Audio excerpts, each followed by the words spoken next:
Okay, so the last video I did of this, the sound wasn't working, so I'm going to go through it one more time. So this is just the homework. I'm just going to go over some of the more frequently missed questions. I'm not going to go over all of it, but a lot of them are similar, so it should at least help you a little bit before you do the quiz.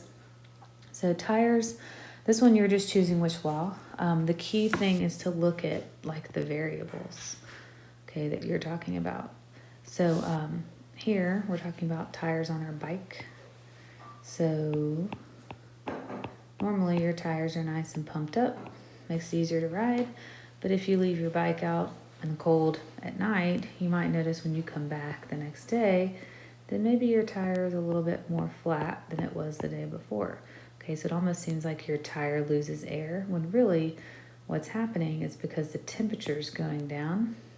Those particles that were all nice and spread out all the way around here, right, pushing on the outside, they've kind of shrunk in a little bit. So they're taking up less space.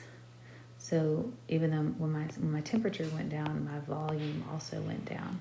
Okay, so you need to look and see which law is talking about temperature and volume. Okay, most people got this one. So here, it's the same thing. If I have a spray can, it's thrown into the fire. If I think about my spray can, and I have all these gas particles in there, they start getting hot. What's happening? Well, they're moving around a lot quicker, and they're pressing on the outside of the containers. So as my temperature's going up, it's going to explode because that pressure's increasing. Okay, so that's what's really what's really happened inside that spray can. So then you can choose your law.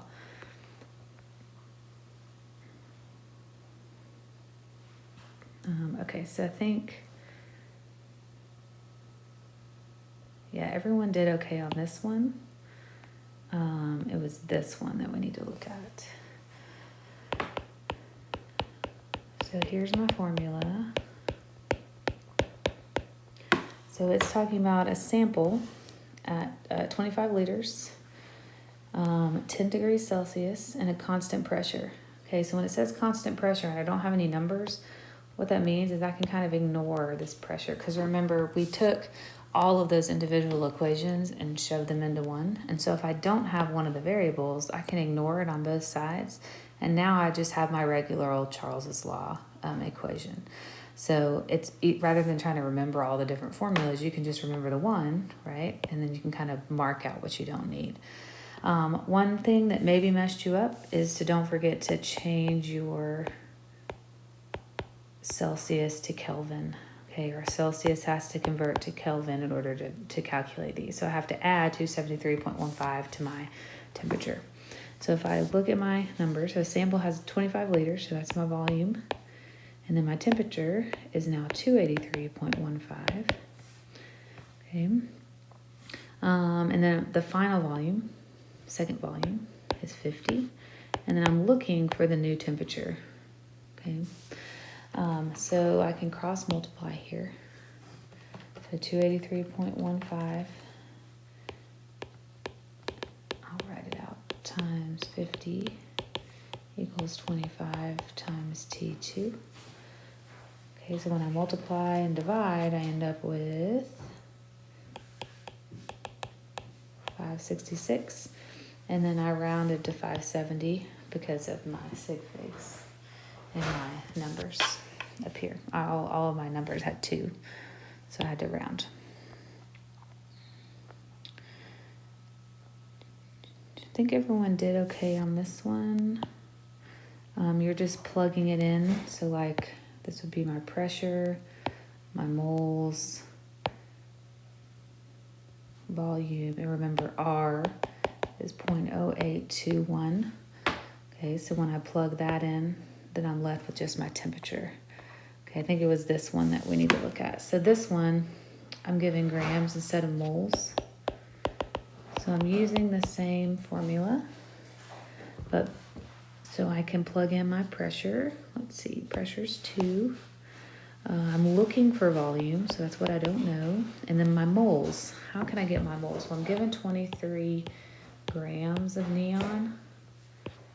Okay, so if I want to convert, if I want to find my moles, I have to turn it into moles. So how can I get from 1 mole, from grams to mole? Right, I could just use my periodic table. So it's about 2. We'll just round for easy sake. So 23 divided by 2 is 11.5. So now I can plug that into my moles. 0.0821 is R. And then the temperature, remember 1 degrees, but that's Celsius, so I have to add the 273.15. So it's just 274.15. So then when I plug all that in and calculate my volume,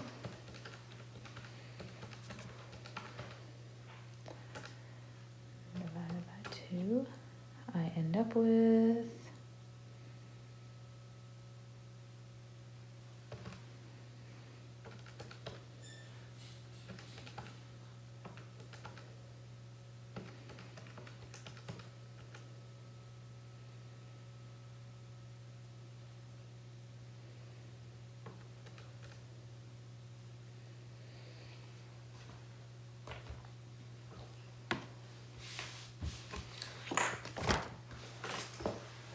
and you want to see where I messed up on my, this is what I get when I try to do things from memory.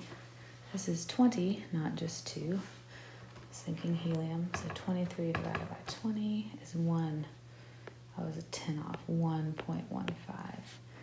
So this is 1.15.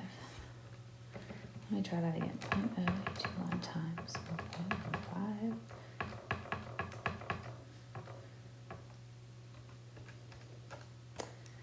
There we go. So 12.9. Oh, this is 12.9. Volume is 12.9, and that rounds to 13 liters. So hopefully that helped a little bit, so you can do a couple of those problems on the quiz. Like I said, most people got the right answer, but there were still quite a few that didn't. So I just wanted to kind of go back through those one more time.